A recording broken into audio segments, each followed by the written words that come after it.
Welcome to this edition of a new economic reality with the Money Charmers. I am one of your hosts, Latanya Taylor Bay, and we have with us Subira Folami, Sensei Subira, and we also have Sandra Chaney. And so today we're going to be sharing with you from some more money charmer principles from the topic of let's make new money, M.O.N.E.Y. And we thought this was very with the money charmers. I am one of your hosts from somewhere, Taylor Bay, and we have with us Subira closing out everything. Sensei Subira. And we also have Sandra Chaney. And so today we're going to be sharing with you. Do you all hear the feedback? Some many principle until I eliminate it somewhere. Let's make new. Okay, so we're going to get started today sharing with you some of the principles that we have collaborated to bring some new meaning to the way that we are positioning ourselves to create new money, a new money flow in our lives. And one of the things that we've been talking about, just as a quick summary, is money, M-O.N.E.Y. So when we use that term, we are always talking about my natural energy yield. We're coming from the place of inside out with some real tangible steps that you can take with us at the end of the broadcast. And so hopefully this broadcast will be filled with some action steps. And one of the things that I'd like to share with you, the first principle perhaps, is let's talk about creating new money, but let's also talk about a new money story. And your money story matters. That's principle number one. Your money story matters. And how I know is I remember a time in my life when I was actually working a part of my vision, which was to create some additional income. And I did multi-level marketing. And I invested my savings in a multi-level marketing venture. I liked the way that I was getting some education. I really believed in the product. And I remember going through a period where it was not working. I was working the business. I was using the formula. I had built up a team. I was working with a team. And I was forced to really look at, oh my goodness, I may have to go back to work, because I'd used my savings. I had the support of family and friends, but nobody could shift me but me, because something was not flowing. And I remember that I was working this business with my whole heart and mind, and I was getting sick. I literally was starting to become more and more ill, because inside I'm wondering, well, what's going on? Because I do wholeheartedly believe that I create my own reality. And as I went to someone who is a millionaire and got some coaching around money, what my current reality was.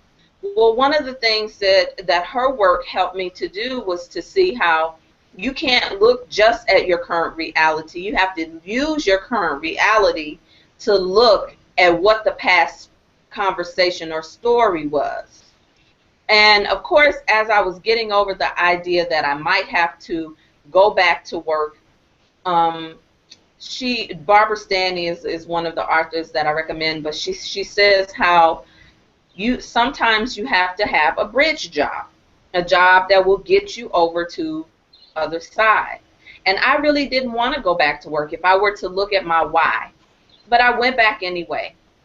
But I knew something in me needed to shift in order for me to attract what it is that I said that I wanted. and also to create what was in my heart. Well, one big thing that I had to get to the bottom of, I wasn't really doing what I was called for. Spirit clearly said to me, if you're just trying to get the money flowing, that's not going to work for you. You have to know who you are at your core and how you are going to contribute to the world. If you're just doing something just to get some ends, sometimes it's going to create the frustration and the stagnation. And I remember Sandra and I were in this business together, and we were talking because we knew we were working the business. And we shared with them. One of the things Sandra shared with me that I'll never forget, and I'm going to get to the money story again, but she said she talked to someone, and I'm sure you can pick up on this, that said, when you are working in what you have been called to do, you may stretch, but you won't strain. Yes. Oh my God, that blessed me so much because we were straining and we were starting to wonder what we were doing wrong. But at the end of the day, I still needed to get back into my flow. Well, I knew as a coach, as a spiritual life coach, I knew understanding money, what money meant, that I was going to have to do the work within. And I remember I had to go to my money story, Barbara Stanning. I had to go to my money story. And your money story matters. When we talk about financial matters, your money story matters. And I can remember as a little girl, my mother is very savvy with money. And she's quite an abundant woman, in my opinion, in the way that she's always approached things. From a traditional standpoint, no less. But she would always say, girl, you're going to balance this checkbook. You're going to see what's going in and coming out of here and what I have to do. Da, da, da, da. So I did balance checkbooks and I did a few other things, wrote out some things for my mother. But the way that it came to me was punishment. I felt punished. I felt as though I was being chastised. And so here I am, a young lad, starting to create a money story and grow in my relationship with, I don't want to deal with numbers. I'm not good with numbers. That became a part of the story. Anytime I got ready to sit down to deal with my own finances, I could feel the cringe in my spirit. So I had, you can relate? Y'all can relate to that? Yeah. Okay. All right. All right. So that's amen and out. Yes. Yeah, pretty much. So I'll wrap this up because I'm sure you all probably could share something, along this line. But I literally had to reposition my relationship with money and start creating another story, not just with money, but with math, with finances, with being in relationship with myself as it related to my internal abundance, trusting my own ability to be able to say, I can and I will, I do and I have, I shall and I am. I had to shift my conversation because I will tell you this, ladies, how it carries over is we carry over waiting for someone to come and rescue us and take care of the money. God. Yes. I'm high-fiving in the air. High five. Yes. Particularly in marriage. And what we are waiting for is someone to come and save us, to be our ATM, to be the accountant, to do for us what we have been unwilling to do for ourselves. And so I'll segue. I'm sure there's more I could share, but I will segue over to you ladies and whatever. Sandra, go ahead and jump. I have to. I see it in you. Go ahead, take it away. Because This is such good stuff, LaTonya. I'm sitting in my chair just like getting antsy because what you're alluding to is money archetypes. Ah. You're alluding to that, and so I'm sitting here because I can relate to everything that you're saying. At least your mother set you down with a checkbook. I never saw what a checkbook looked like until I became an adult. So I didn't even know how to balance a checkbook. I saw my parents put money in a jar. I saw my grandmother put money under a mattress. You know, that was my first introduction to money and what money was like. So I didn't know how to balance a checkbook. I didn't know anything. And my money story is that my parents used to I used to have to justify why I needed a pair of shoes. I had to justify why I needed, because I was the oldest. And so I always had to justify if I needed a pair of sneakers, it had to be for a good reason. It couldn't be just because they were cute and I wanted a pair of sneakers. Wow. I had to justify to my parents. So I was made to feel like I was not worthy, you know, to receive, you know, those shoes. So consequently, when I got older, I said, when I make my own money, can anybody tell me what to do with my money, how I'm going to spend it, how much to spend on the shoe. So let me tell you guys, I used to spend outrageous amount of money on clothes and shoes. Now, not because I was rich, because back in the day, remember y'all could float a check? I was the check floater.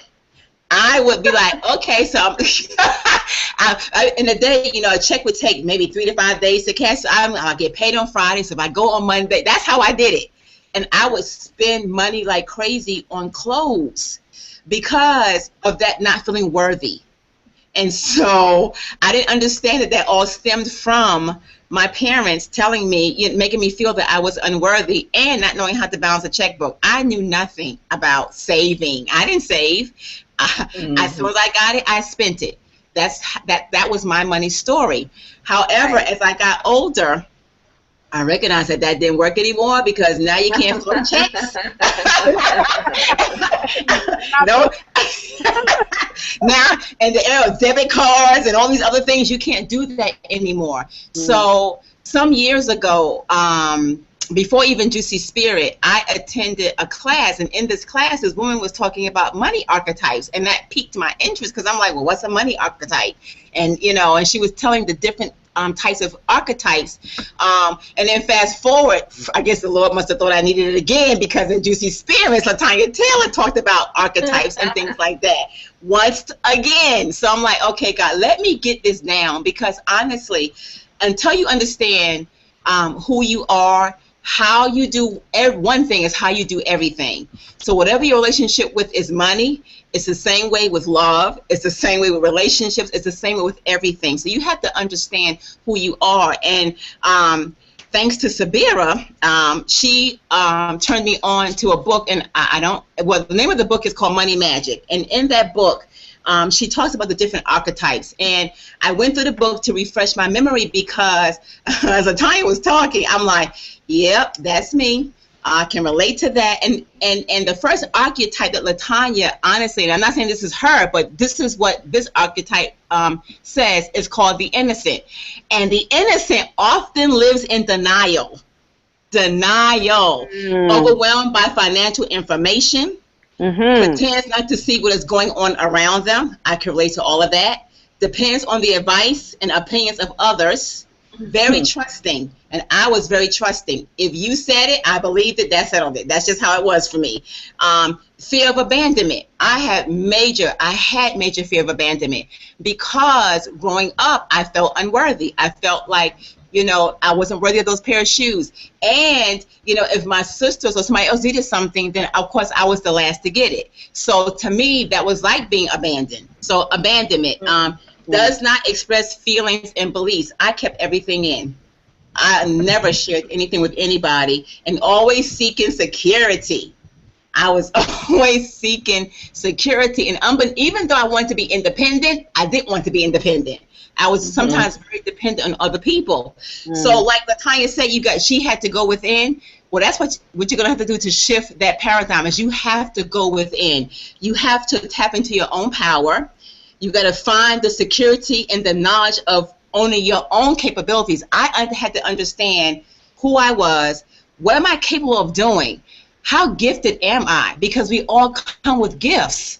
We all come with gifts. So you have to trust in your own capabilities. And I was always seeking the opinions of others, saying, did I do that well? Was this good? Because I sought that from my parents and I didn't get it. So I was always seeking outside of myself when actually it's already within you. I'm only going to do like a couple in the interest of time, because there's a lot. According to this particular book, there are 8, but I'm pretty sure there's more than 8. But I'm only going to give you about 2 or 3. And so for the innocent, you have to tap in. So I started tapping in. Juicy Spirits for me was a way of tapping in, because even though my money story was getting better, I still had some issues around money because it wasn't showing up the way that I wanted it to show up. And I was grinding versus flowing. I was stressing versus being in the flow. So even if it's a money, what the time I was talking about that whole MLM thing or whatever you're doing, it's not going to flow if you're stressing. And I stress all the time. Yep. So it wasn't necessarily the MLM that I was doing, the level marketing. It was me. It was me. I wasn't yielding my own natural energy. I wasn't doing that. And so you have to learn how to do that. The next one is the victim. And the victim always lives in the past and is always blaming other people for their financial problems. They have passive aggressive behavior, meaning they're always expressing their feelings indirectly versus in a direct way. They act powerless and innocent so that they can get other people to do for them what they won't do for themselves. They're highly emotional, financially irresponsible, resentful, and always have a need to be rescued. And they have a lot of anger. I'm sure we know I'm sure some bells are going off in your head because we have some friends. I know I have some people that I know that can relate to this. In order for them to shift, they must acknowledge and understand and begin to heal their wounds. They first got to acknowledge that they're wounded. They don't want to acknowledge that they're wounded. It's as if the past is the past and it's easy for them to stay there. So they have to acknowledge true transformation takes place when you can travel to the root of the problem. There's that root, Subira. The root. When you the root. When you can travel to the root of the problem and begin to release and forgive yourself first, and then others, you can begin to transfer and shift from the victim into the victor, because you are victorious, and your money will start coming to you naturally, because money, as Tonia already said, is energy. And I don't care if it's money, if it's love, it's relationship, it is not going to come to you naturally if you're staying in the past. Then we have the martyr, of which I can relate to this. I think that we have a secondary, and I think we have 2. I think the secondary for me is the martyr. No, we do. We actually have, when all of these archetypes are very much connected to our astrology chart. Yes. It's connected to prototypes of personality typing, the Enneagram. So when we say man, woman, child, know thyself, we all have primaries, secondaries. We even have other minor players that become activated when the main one happens. So it's true. It's true. Yes, because the martyr is one that takes care of the needs of everybody else. Now, that would be me, because I was the oldest. And I always was taking care of everybody else but myself. And we as women, though, do that naturally. We just do. We take care of everybody else, and we make ourselves last. The martyr is a rescuer, always trying to rescue somebody out their problems. Sometimes their gifts comes with attachment, meaning that you give something, but you're expecting that when you give it, you're going to get something back in return. And when we don't get it back in return, then we feel let down. We feel like the person didn't meet our expectations because we put an expectation on whatever that gift or whatever it was that we were doing, as opposed to just doing it freely and just giving because that's just what we want to do. A martyr can be controlling, long-suffering, self-sacrificing, a caretaker, a perfectionist. Yeah, I've been told that sometimes I act like Monk. I don't know if you guys remember the show Monk, but Monk. was the person that everything had to be straight and all the numbers had to be, yeah, if something is out of whack, I can tell. And that used to be me. I would go back and move it. Or if I'm vending my books and the books had to be even amount of numbers, that was me. Perfectionist will keep you from doing stuff. Perfectionism will stop you from doing stuff. We struggle with attachment to negative experiences. It's like if something bad happened, I had a hard time in letting go. That's a martyr. They have a hard time in letting go of negative experiences. But in order to shift, you got to shift your focus. You got to release. All that negative energy. You have to be willing to see the cup full and not half empty. Some people used to say, don't see it half. Where is it? Don't see it half empty. See it half full. I say see it full, because because if that's the case, I'm still giving. You're still taking from my cup because my cup isn't full. I say you need to have a full cup, not a half empty or a half full. Make it a full cup, because then they're getting your overflow. That's what you want to give them, is your overflow. Then also release attachments. We attach ourselves. I know I used to. Like if someone, I never kept count of anything, but I always put expectations on people which were not fair to them. And that's what a model does. They put expectations on people that are not fair to them. So you have to be able to release that. And the one thing that this author said, which I believe is so true, is that once a martyr heals her wounds, they become gifted healers and powerful manifestors. Am I saying that right? Manifestors. Thank you. There you go. I'm tongue-tied. Thank you, sisters.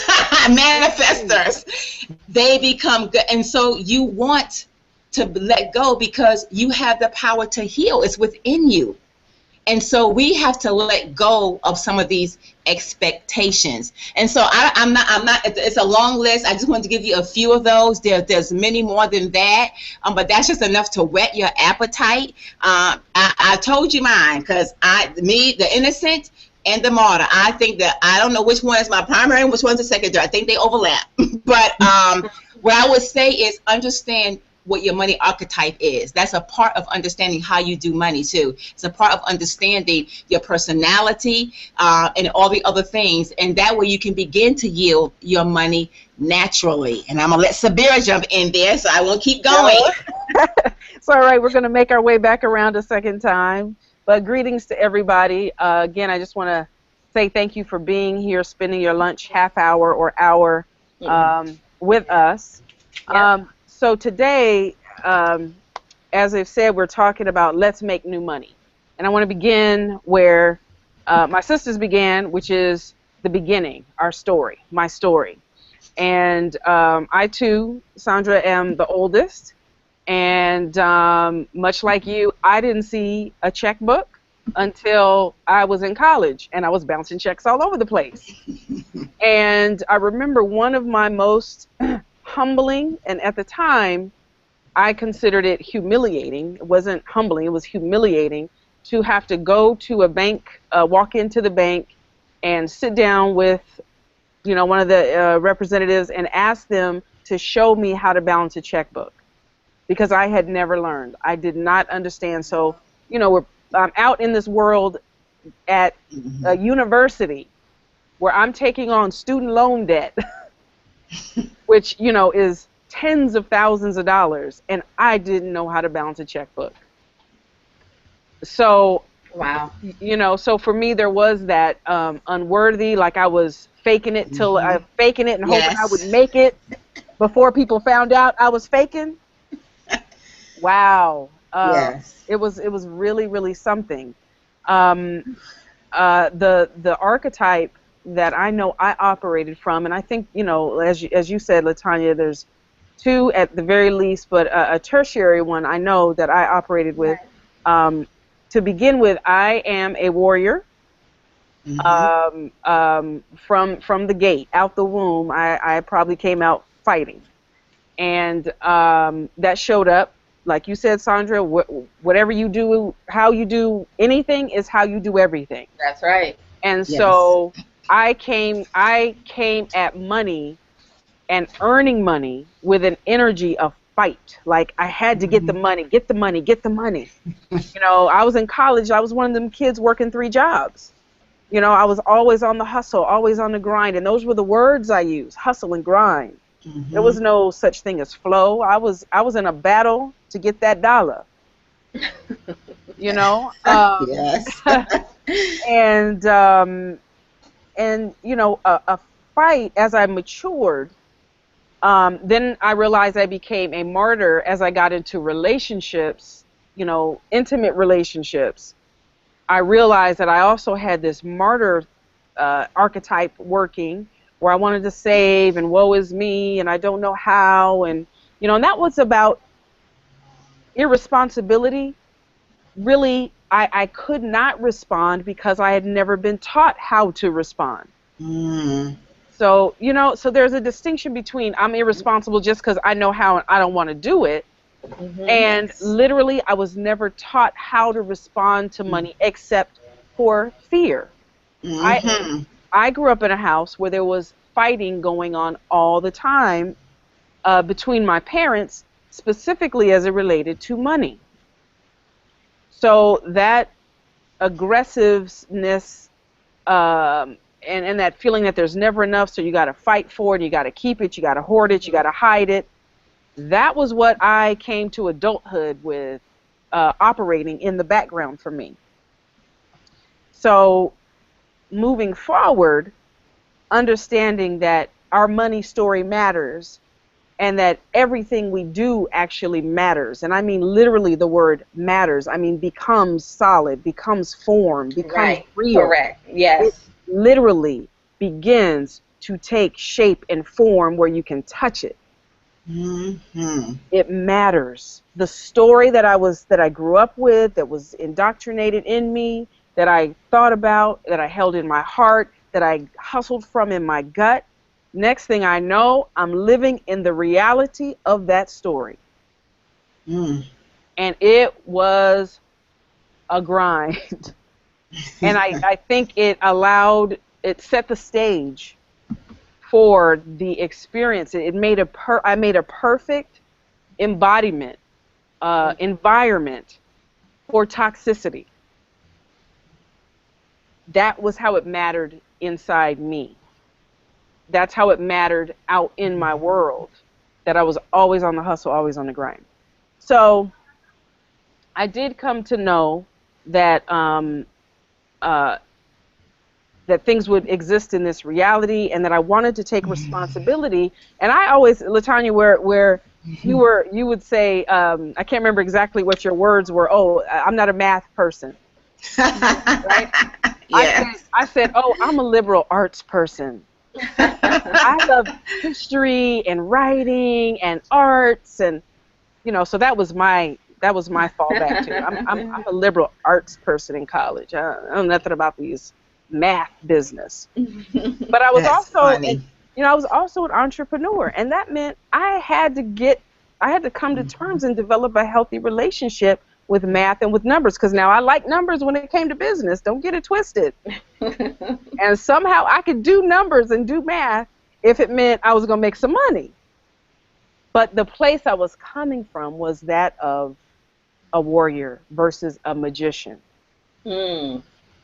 And when I finally, you know, that dawning, that awakening happened in me, that I could take that warrior energy, I could take that martyr energy, and I could begin to shift it and begin to create magic, begin to actually change, starting with changing my story, changing the energy of the doing. You know, you have to take action. That's what your solar plexus is about, your will. So, but how was I taking action? All of that began to shift. That's good. And so what I want to bring to this conversation today are some foundational principles that where manifesting this tangible money, how I began to do that. So I've got 5 or 6 principles here, 5 that I want to walk you through. And the first one, in terms of making new money, is pay yourself first in real money. Okay, we talked about that. I think we touched on it in the very first episode, but I want to go a little deeper now. So to create that new economic reality, to begin to manifest that, it can be done in 30 days, but we've got to get out of the illusion, which is actually a way to kind of, how do I want to say this, be justified in being in not being able to respond financially. It's justified if you don't have real money, that when a situation comes up, you can't respond to it financially. Mm-hmm. Well, I don't have real money, so it's not my fault. Well, you've been on this show with us for a week, 2, 3 weeks. You can't say that anymore. That excuse has been taken from you. So at least once a month, converting the illusion of money into real money. That's the first step. When I started to do that in my 20s and started to feel this sense of security, because that's the first level. You got to feel anchored and rooted and secure and safe, right? You got to know that when retirement comes, whatever that looks like for you, that you can do that, right? You got to know that when it comes time to send your children to college, or yourself to college for that matter, that you can respond to that desire. Business startup, creating a home purchase, and here's an important one: creating liquidity the same day you need it. If all you're operating with is fiat money and you run out of fiat money, you cannot create liquidity when you need it. However, if you have real money stored up in a safe place, and you need to be able to respond quickly within that same day, or at least 24 hours, you'll be able to do that. You'll be able to be liquid with a hefty lion's share chunk of fiat money that you can circulate to take care of whatever you may need. But the beginning part of that is you've got to begin to pay yourself first in those real monies. Okay, so that's number one. Number two, you want to then generate an income that is independent of a job and that is aligned with your avocation. We spoke last week about the avocation. I love the way that feels at the beginning. Something that makes you feel like, yes. Vocation, okay? Something that actually makes you like, vocation. Yoga does that for me, right? So my coaching business is designed around supporting people to stretch and grow and go deeper, and I use yoga as a metaphor for that. So begin to generate an income that is aligned with the truth of who you are, and that is aligned with something that is going to make you go, as you earn an income. Okay, number three, pay off debt that doesn't serve you. And this debt stands between you and your Okay? That's good. If the debt does not, now I'm not saying that all debt is bad debt, right? There's some debt that can be used to forward your intention, to forward your goals, to forward your vision. But if the debt that you're paying on actually is a hindrance, if it sucks up your time, your energy, your money circulating, then that means it is standing in between your vocation. And Subira, I just have to say this really quickly. The idea of debt also gets to be shifted, because I know many traditional teachers talk about paying off, and so people get frustrated because they've been paying on something. And what if I told you, which I will not go into extensively on Facebook, but what if I told you what you consider a debt is really an asset?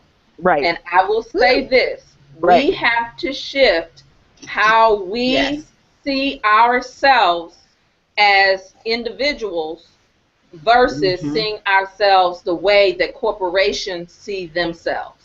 That's the nugget I will drop there, because individuals pay off debt. Corporations shift assets.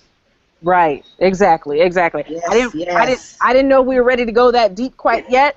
I just So, said I'll put it out there. so we got the little nugget that gives you guys something to come back for, because you know there is much more. We are right now at the tip of the iceberg, y'all. The tip of the iceberg.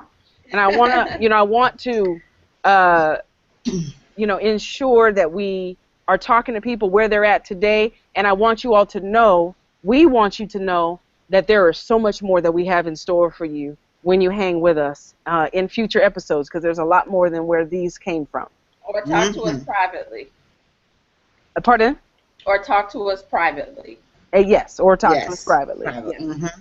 Okay, so let's go to number 4. Number 4 is begin, once you have done the 3 that I just spoke of, then you want to begin to stretch and move into a vision of a life that actually aligns with the truth of who you are at your root, at your core.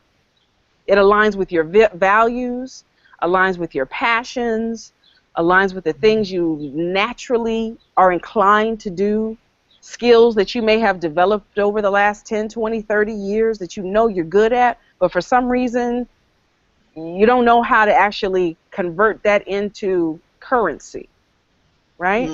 But you can.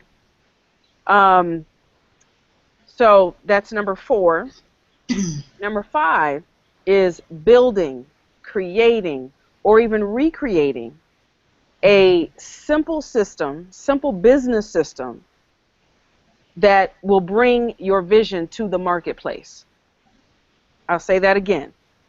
So create, recreate, because some of you have already got a business system. So we want to show you how to recreate the business system that you have into something that is simple, that is cost effective, and that will bring your vision to the marketplace quickly. Quickly. Listen, guys, with the advent of the internet and with Facebook, with YouTube, with a couple of other tools that are free or very close to free, you literally can create a system, a foundation, a frame, a structure to deliver your business, your ideas, your mission, your vision to the marketplace, to the folks who are looking specifically for your voice, your talent. So that's my share today on.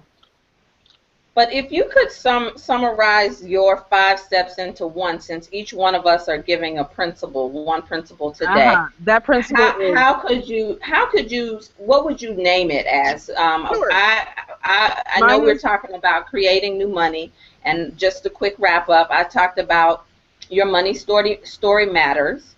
Sandra talked about know your money archetype. What would you say your one principle is today? Yes, so as I started with, it's focusing on the foundation.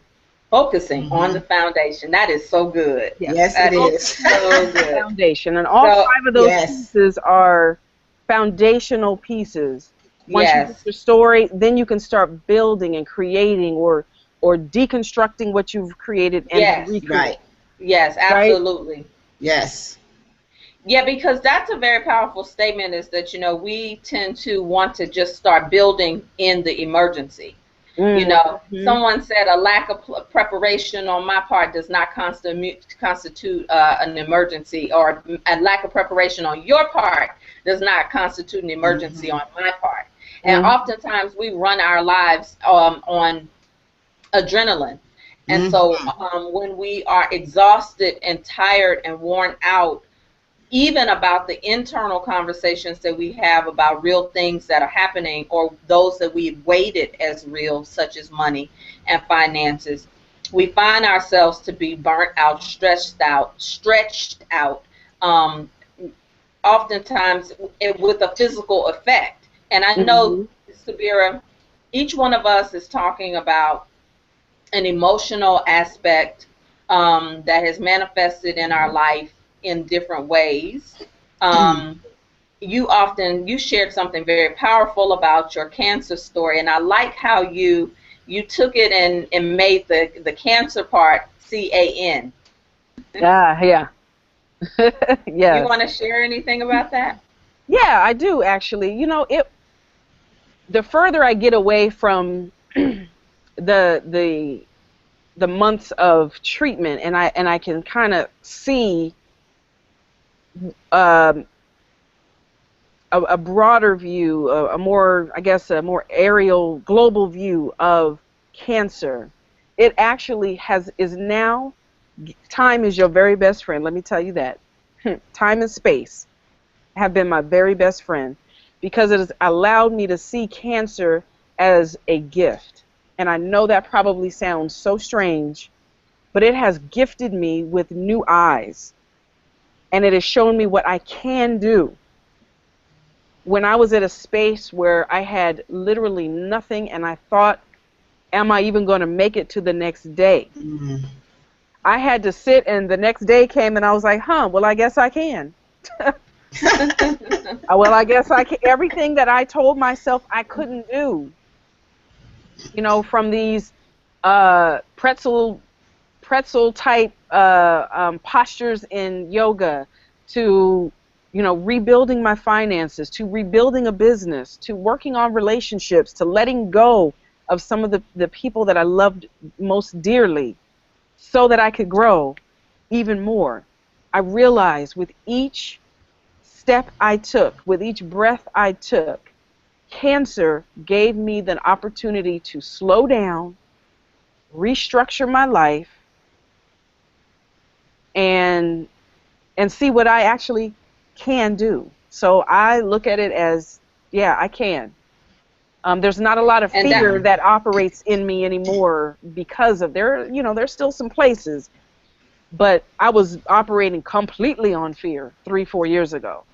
Not so Mm. much. Not so much. I'm not afraid of a lot of things today that I used to be afraid of. I know that Yeah, but it was showing up as fight. It was showing Mhm. up as Mhm. Because I was a fighting warrior. for. I was a warrior. You were a warrior, and many of us, even in the feminine, we pride ourselves on being fighters. And I know that Mhm. those who have embraced more of their feminine don't want to even fight with cancer. You don't want to fight with fibroids. You don't want to fight with these things. You know, look at the language, ladies. You know what I'm saying? Like, no pain, no gain. Business after pleasure. No, what I'm here definitely to represent is the pleasure in business, the pleasure of business, the being in business, and mixing it all together, because um, what Subira opens up for us for an action step as far as looking at your money story, looking at your archetypes, is to sit down and take a moment and go back to your earliest memory. Get a journal. Keep a journal if you're going to be watching this broadcast. And when we say certain things that are action steps outside of the concrete, you know, reach out to us afterwards. Do your work. Like, do the work. Don't just Mm. be entertained. You know what I'm saying? Um, Mhm. so sit down, spend some time, and go back to your earliest memory as it relates to money, whether it be asking for money, having to deal with money. Start, if you have to, in your memory. Why don't I like math, or why did I resist? Why do I avoid? These are key questions that could help jog your memory. And Barbara Stanley says that she believes that most of women's difficulties with money has very little to do with money and everything to do with our ambivalence about power. And I Ooh, want to, that's nice. That's nice. yeah, Yeah. because many of us are ambivalent also about our feminine power, because we Hmm. haven't seen femininity as power. Right. We've seen Right. femininity as weakness, as that we don't believe that we can get anything with softness. That if we're having too much fun, then it can't be pleasurable, it can't be lucrative. We have hard wires as it relates to our whole relationship with money and even achievement, because many of you who have advanced degrees, many of us who have gone on and done advanced work, um, we tend to believe that, You know, I had to stop my life in order to get this master's or to get this PhD. And so we even have it wired up hard about how we have to do things. And I will say this, even beyond the money story is underneath a God story. If you have a hell and fire brimstone God, then oftentimes how we relate to our power, our ability to connect to our womanhood is also harsh, punitive. It is, I gotta earn it. If you are still trying to earn brownie points with God, if you are still trying to earn, and listen, this is power. This is really, really important in your repositioning yourself for abundance, because if you're still earning, if you have a master-slave relationship even with your God concept, then you may want to dive in to see how you can even reposition that. And that is what it begins with, because in order for you to birth the thing, all of us to birth it, we have to call, you know, sometimes we have to be called on it, but if you live in a process of introspection, you already know. Yeah, yeah. That's good. And little Tonia, I want to jump in there and just say, one of the other growth areas for me when dealing, you know, with cancer was, and still is, understanding this whole idea of fight around, especially around breast cancer.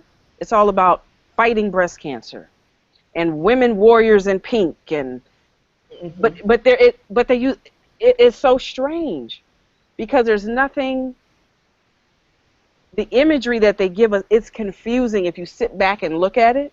There's nothing soft about breast cancer, but they use this beautiful billowy pink ribbon. And believe you me, this is just my understanding and belief system because of what I saw. There's a lot of money being circulated because of women and breast cancer. Oh yeah, absolutely. Ovarian cancer and all this stuff, and they're telling us to fight it. The fight will keep you toxic. If you're fighting in the way that we're taught to fight. What I don't know how this came to me. I don't know, but I'm so glad that it did. I literally said to myself, for the first time in my life, Subira, was not gonna fight. And I was going by my given name at that time, which was Alicia. I said, I am not gonna fight. All I have to do is keep breathing.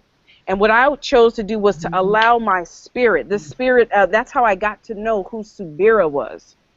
I said, I'm gonna allow that part of me to come to the forefront and allow spirit to do this battle for me, because I can't fight cancer. I knew that. And whatever they were saying out there, I already knew that was nothing that I could do. And so I took a step back. I laid on the couch. I got in the infusion chairs, and I allowed spirit to fight for me. And what that allowed was a shift in my perspective, in my paradigm, and a softness around my interpretation of the word fight. Oh yeah, that's definitely true. I know cancer carries more weight a lot of times for those of us who know people or have lost a loved one to it. But there are also other ways that it shows up in the physical, like asthma. You know, because when I shared my story, I was talking about, you know, shutdown of my chest. I couldn't breathe. The other ways that it's shown up in my body is blocked visions, which is what the fibroids represent. Aborted visions, aborted dreams, deferred, unexpressed anger and rage. They show up as these polycystic ovaries, these different things that in the nurturing organs, particularly for women, as we talk about the feminine business model. And this is why it's just very important that I don't want to do business the way that the masculine has done business. That doesn't work for me. I don't want to go hard or go home. No, screw that. That doesn't work for me. I come from a line of women who worked hard like that, who scrubbed floors, who worked in kitchens, burning their hands, who my mother did it so I wouldn't have to, and I'm going to stand on that. Ah, yes, yes. So, and her mother did things so that she wouldn't have to do it. And so why are we still, in the name of quote unquote success and achievement, sacrificing our body parts? Because we don't know.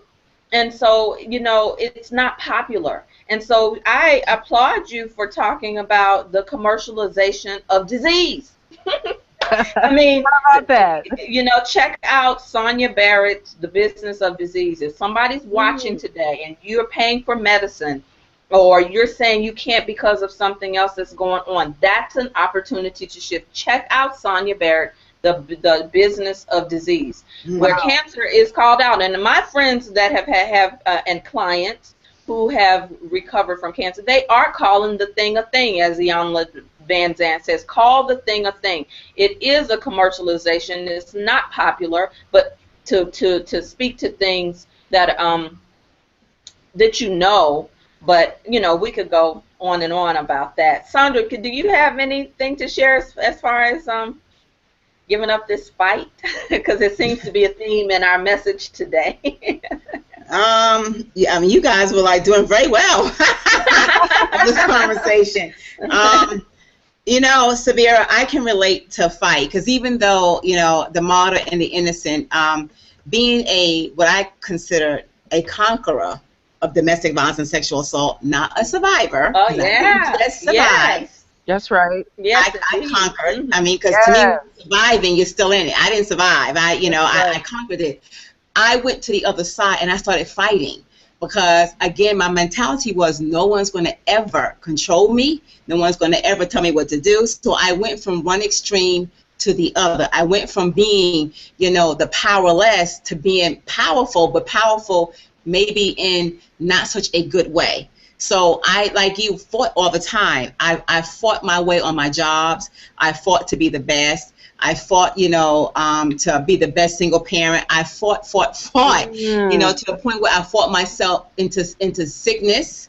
I remember going to work one day, and I felt like I was having a heart attack, and the doctor looked at me and said, "So what are you stressed out about?"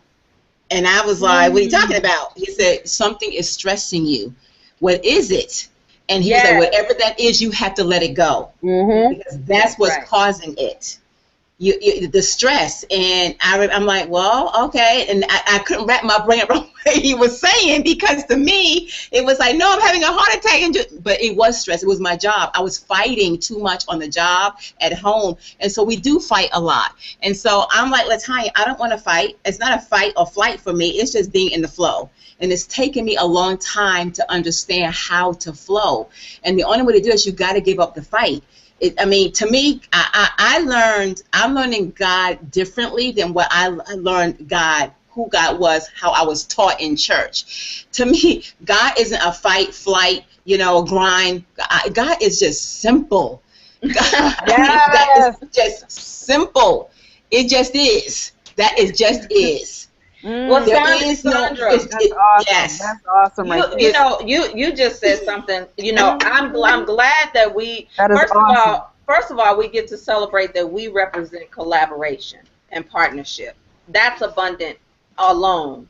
That we're doing this. But you brought something that's another untouchable subject, which is domestic violence, because there's a tendency to go to what he did or she did to me in the physical, and you're saying that even that had to shift, like you shifted from victimhood even in how you saw yourself in an abusive, coming out of an abusive situation. That blesses somebody out there, because there are people who are domestic violence advocates, but they represent from the lack position. Absolutely. Yes. Absolutely. Yes.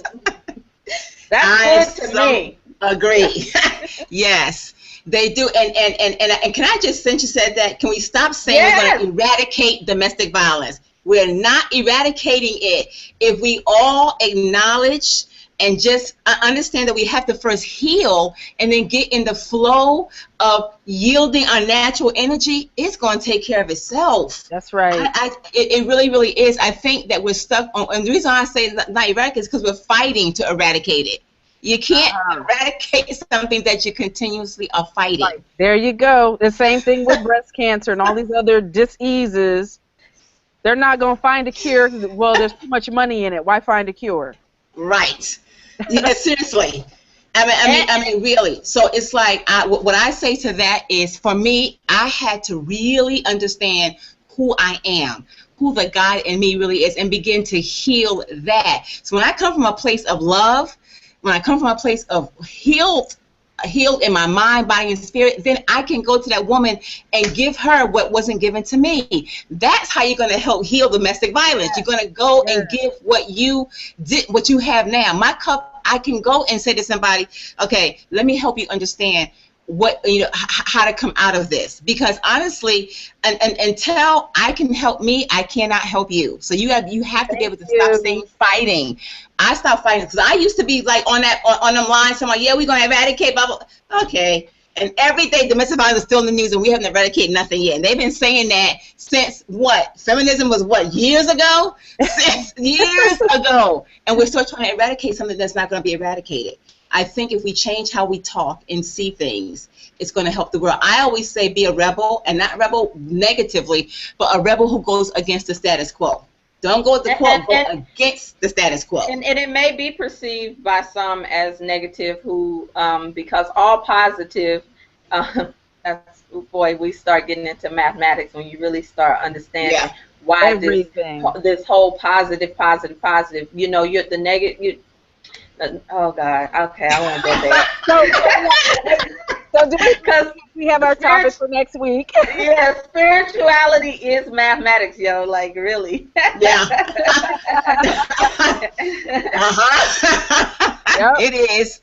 It is. You can reach out to us and continue this conversation with us. Each one of us is providing a way for us to have baseline conversations, consultations with you, for you to start creating a pay yourself plan first. We can't emphasize that enough. This broadcast and the next broadcast.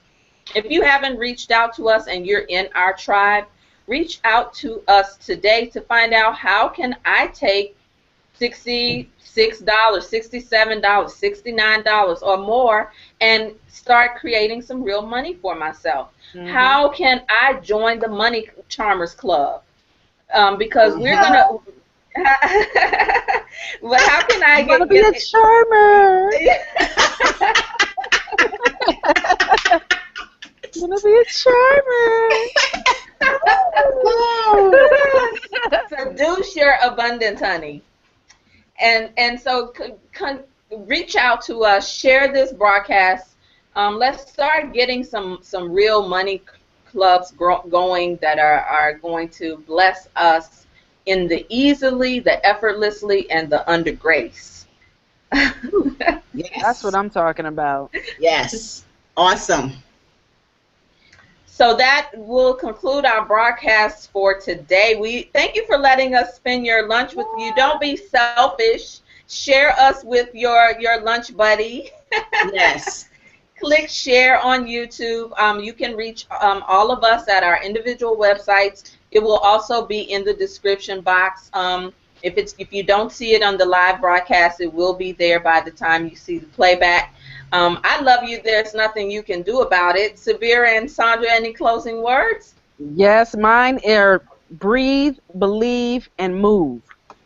Oh, yes. Breathe, believe, and move. Woo! All right, I'm going to end on that note. Because that was good right there, Subira. Breathe. I love it. And just remember, love is the foundation to everything that we do. Just remember that. Love is the foundation to everything. That's my story, and I'm sticking to it. All right. See you next week. We'll see y'all next week, 12 o'clock Eastern, y'all. All right. Bye-bye. Bye-bye.